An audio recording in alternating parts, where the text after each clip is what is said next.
Kasalukuyang umiiral ang red alert sa Luzon Grid habang yellow alert naman sa Visayas Grid.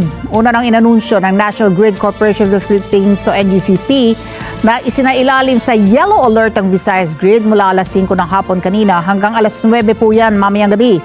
Ay sa NGCP, umabot sa 2,580 megawatts ang available capacity habang nasa 2,423 megawatts naman ang peak demand sa kuryente. Kabilang sa dahilan ng yellow alert ang forced outages ng ilang coal-fired power plants tulad ng TV1 Units 1 and 2 at PEDC Units 3, pati na rin ang mataas na demand sa kuryente dahil sa mainit na panahon. Mayroon ding kabuang 857.2 megawatts na hindi available dahil sa outages at derated operations ng ilang planta sa Visayas Grid. Samantala, umiral rin ang red alert sa Luzon Grid sa mga oras na ito at masusundan ng yellow alert mamaya. Kanina alas 2 ng hapon hanggang alas 3 ng hapon ay unang sinailalim sa yellow alert ang Luzon Grid.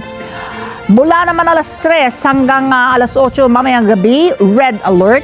At alas 8 ng gabi hanggang alas 10 ng gabi mamaya, balik sa yellow alert. Ang yellow alert ay nangangahulugan ng manipis ang reserbang supply ng kuryente at may posibilidad ng power interruption kapag may biglang pumalyang planta o transmission line. Ang red alert naman, nangangahulugan na wala ng reserbang kuryente sa grid na pwedeng mauwi sa brownout.